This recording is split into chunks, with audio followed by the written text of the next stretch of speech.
Now, stay tuned for The Edge of Night, next on USA.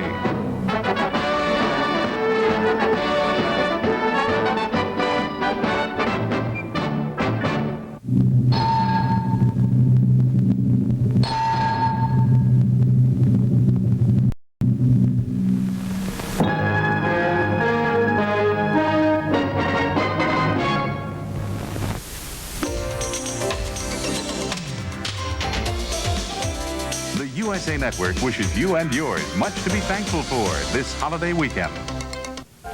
Do you realize every time the two of us are together, we fall into the same Kavanaugh-Carell holding pattern? What do you mean? Well, just everything starts out great. We're enjoying each other's company, there are no problems, it's fine. Then all of a sudden, I make what I think is a compliment, and you start backing off. Oh, Miles, really? No, it's true. You are nice to look at. Don't you like knowing that I find you attractive? Yes, I do. I like you, Beth. Don't you understand that? Yes, I do. And I like you. Well, good.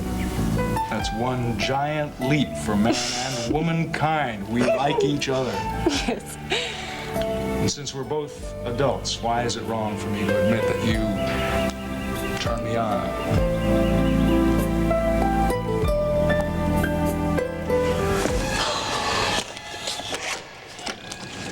Chow time. Come on, man. How long I gotta stay in this hole, huh?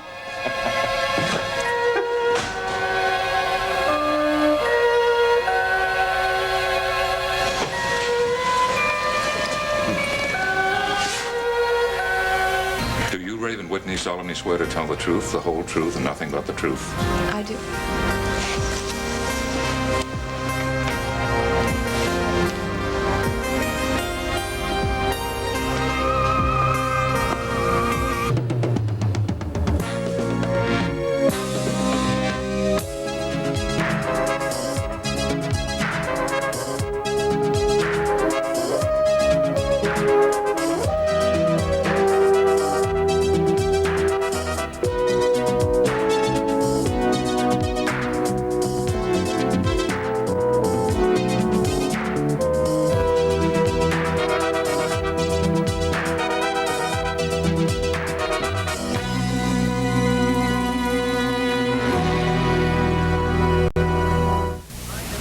Mrs. Whitney, I and everyone in this courtroom realize that you're pregnant. Yes, I am.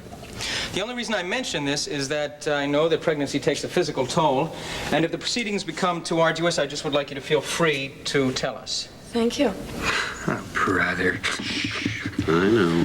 Mrs. Whitney, on the night of July 16th of this year, did you meet with Logan Swift at the Monticello Arms Hotel? Yes, I did. And in what part of the hotel did that meeting take place? In Geraldine Saxon's suite. Could you tell the court, in your own words, what the purpose of that meeting was? I wanted to tell him goodbye. He had asked me to leave my husband and run away with him, and I wanted to tell him that that was impossible. Was that the only reason? Well, not really. Logan had been threatening to take away my son, and he said that if I didn't marry him, that he would deny me visitation rights. So I thought maybe if I went over there, I could talk him into being a little more generous. So the purpose of your meeting was twofold. First of all, you wanted to tell Logan Swift that you had no intention of leaving your husband. And secondly, you were hoping to work out an equitable custody arrangement with regards to your son. Right. Let me ask you this. Were you wearing any special jewelry on that night? Yes, I was. Could you describe that jewelry to the court? When we were married, Logan had given me a diamond necklace for my birthday, and I was wearing that. Would you therefore say that this necklace was endowed with a certain emotional significance? Yes, it was. Well, then why would you wear this necklace on a night when you were giving your ex-husband news which was bound to disappoint him?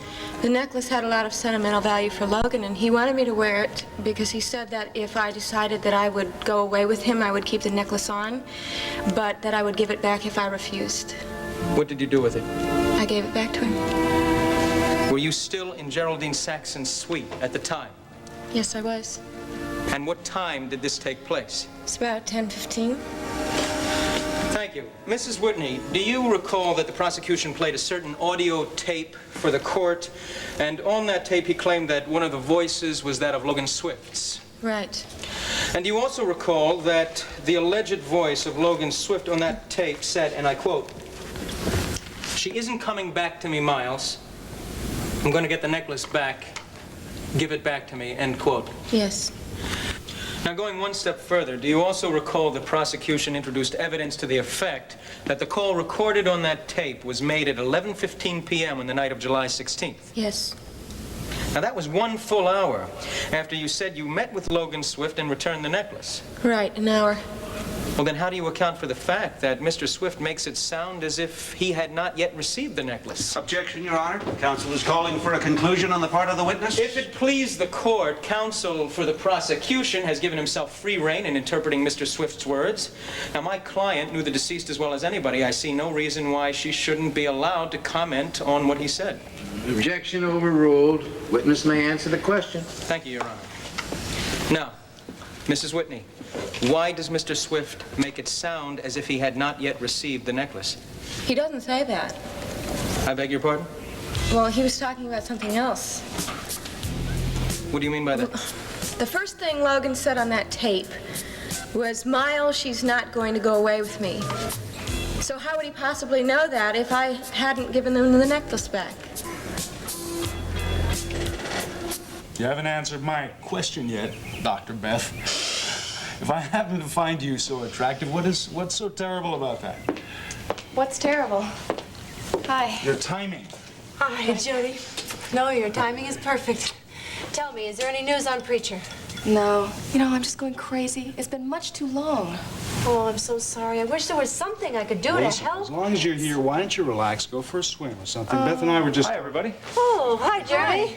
What are you doing here? Is the trial over? It's No, not by a long shot. But Nancy gave me the afternoon off. I took her story and my photos down to the paper, and she let me play hooky the rest of the afternoon. Oh, that's real nice. Why don't you and Jody go play a game of tennis? Something Beth and I just wanted Oh, to... Jeremy, how is the trial going? Well, it's pretty exciting, but... Well, which way is the evidence pointing? Can you tell? Well, that's the thing. I'm no legal genius. But it seems to me that things are bad for the Whitneys. Very bad. What did you do after you got to the ground floor of the hotel? I went down to the lounge.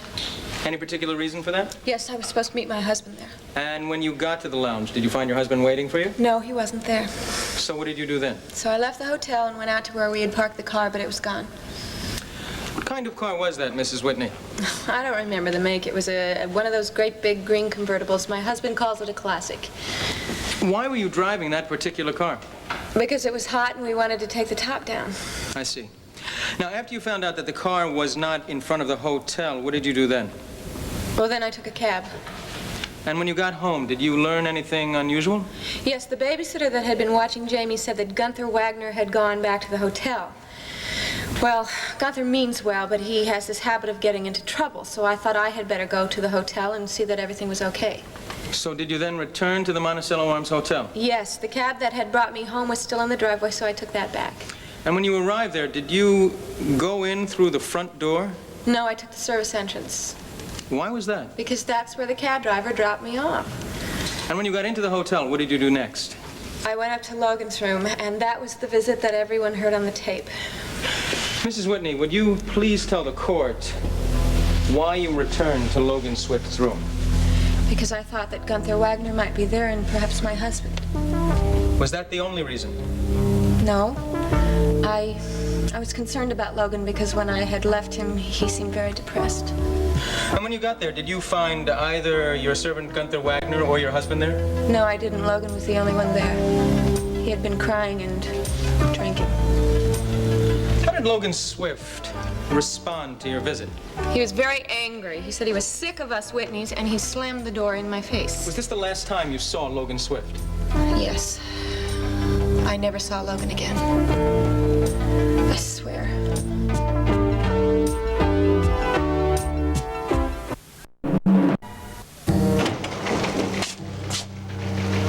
Well, where the hell is everybody? Red wine. There you are. Looking for me, Chief? That's Skylar Whitney's arrest report. Oh, he in the tank already? Yeah, and I'm sure he'll be out on bail by this evening. No doubt. Where have you been? I've been trying to reach you here. I've been out trying to run down Alicia Van Dyne.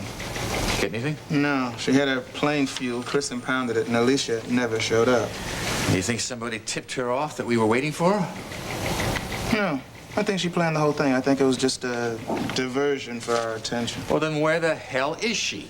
Well, we have checked charter flights, commercial flights, taxi, limousine service, the whole bit. No luck. Yeah. Who was the last person to see her before all of this happened? I guess it was the bailiff. He left her in the judge's chambers. Well, I doubt that she put the judge's robes on and started trying cases.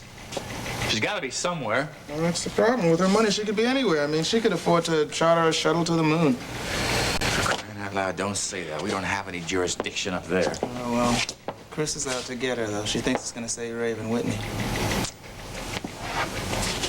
That's none of her business. That's none of her business.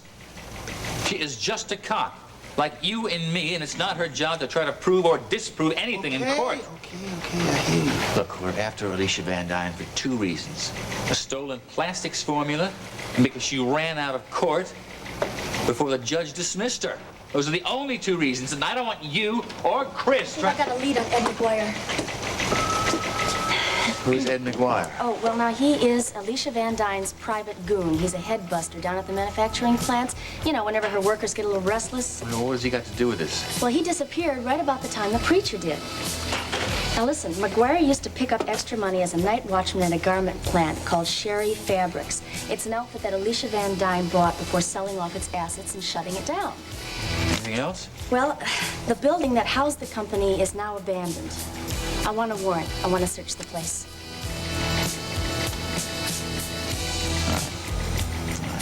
Well, why don't you go grab a racket? We can play some tennis together. Thanks, but I'm not really in the mood. I'm too worried about Preacher. You know, he's really lucky to have somebody who cares about him as much as you do. Yeah, well, that's all I can do for him now. Care about him and hope for him. Same way you did when he was in that jam down in Mexico. You know, let's not talk about this anymore, okay? How about you? What's new in your life? Well, not much besides the trial. Although that's been quite a challenge. They've run quite a few of my photos in the paper. Are you still seeing Liz Carell? No, that's not really working out. Oh. Yeah, she's kind of weird. I'm wondering when I'll get a shot at somebody like you. Jeremy. Somebody like you is what I said.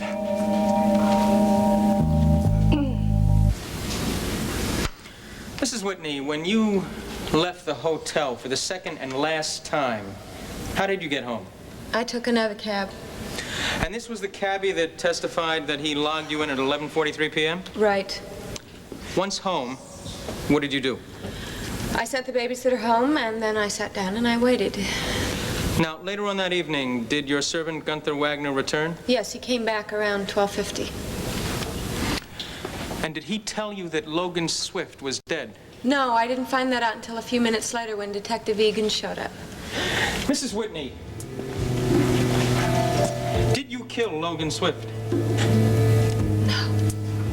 No, I did not. Mrs. Whitney, do you love your son, Jamie? Very much.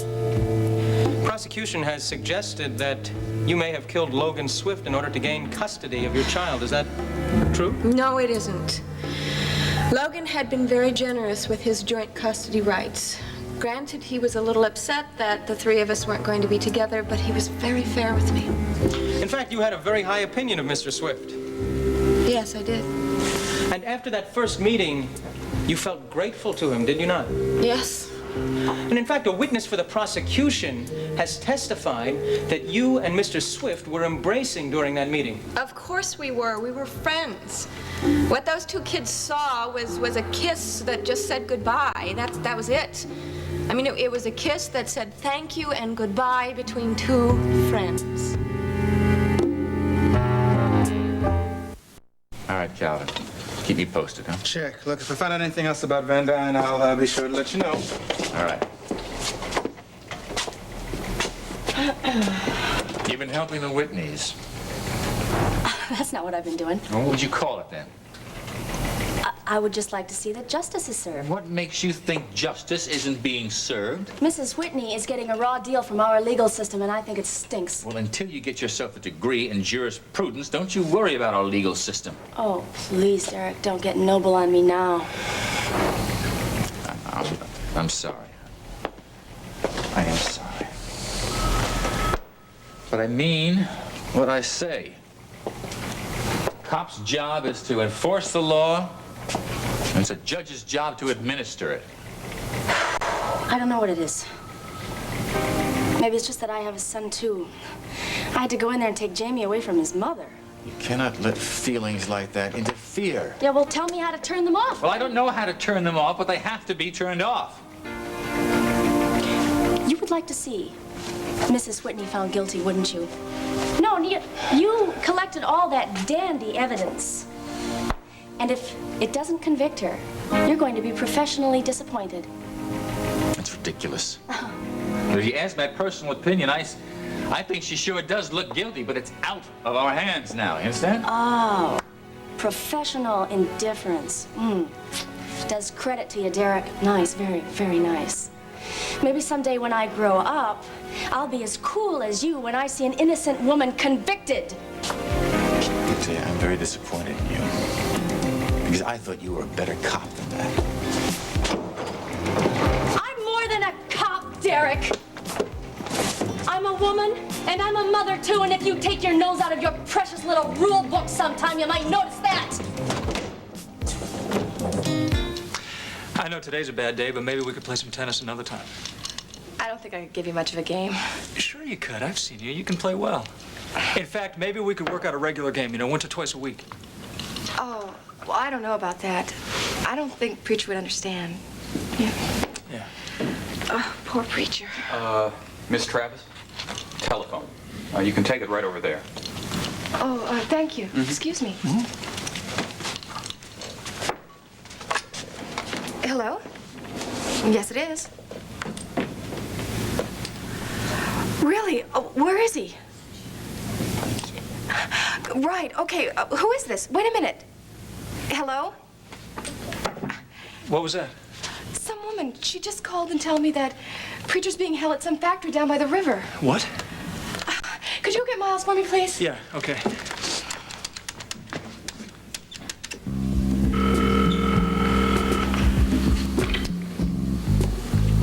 Detective Egan. Chris, this is Jody Travis. Oh, hi, Jody. Hi, what can I do for you? Some woman just called me and told me that Preacher is being held in a factory down by the river. Did she give you an address? Yes, Cherie Fabrics. 24 Wharf Street? I knew it! Yeah. Okay, I'll be right over. Okay, great. I'll meet you there. No, you won't. Jody!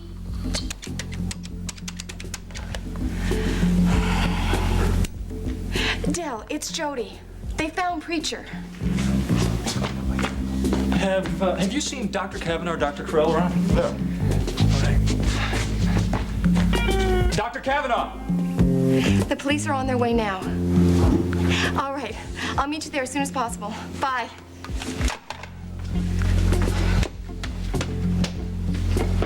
Jody? Look, you know Jody Travis. You know where she went? No, sir. She just ran out. What was the place that she just... I don't know. A factory down by the river. That's all she said. Come on. Maybe we can catch up. Right. Absolutely.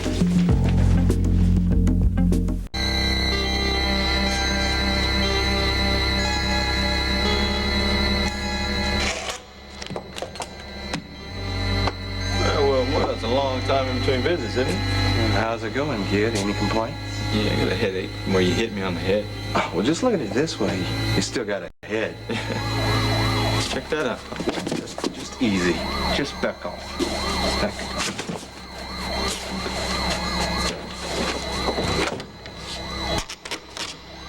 Mr. Carr, you may cross-examine.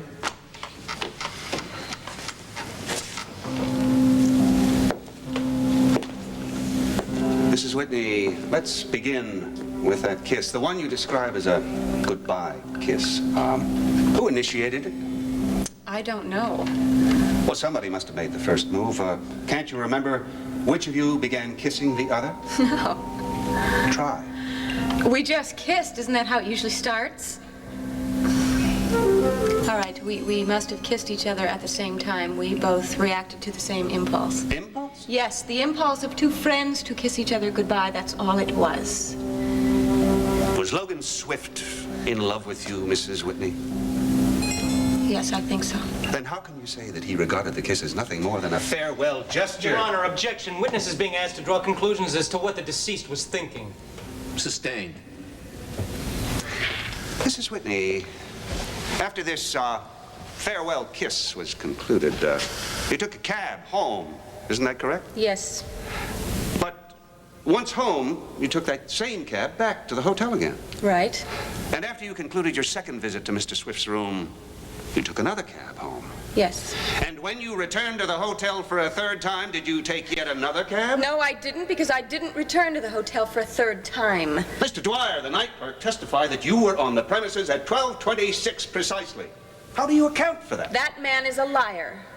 Then what were you doing at that time? I was sitting at home waiting. From midnight until almost 1 a.m.? Yes.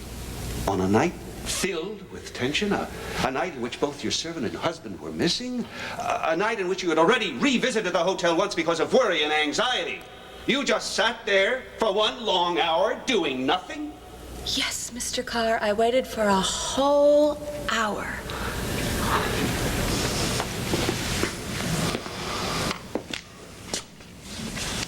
Mrs. Whitney, you made no phone calls during that long, troublesome hour, did you? No. Did any witnesses see you as you sat there in your home? You know they didn't. And yet there was one witness who did see you. Saw you get into a red sports car at the Monticello Arms Hotel. He's lying. Do you own a red sports car, Mrs. Whitney? Yes, I do, but Henry knew that. Please answer only my question. I have driven that red sports car to the hotel 100 times, and Henry knew it. Why would Henry lie about seeing you there? Your Honor, objection. Did Henry lie about seeing you there? Yes. No, I submit to you, Mrs. Whitney, that you are lying. No, Mr. Carr, I am telling the truth. Mr. Dwyer had no reason to lie, but you do, don't you, Mrs. Whitney? No, I don't. Your Honor, objection. Counsel is harassing a witness. Carr.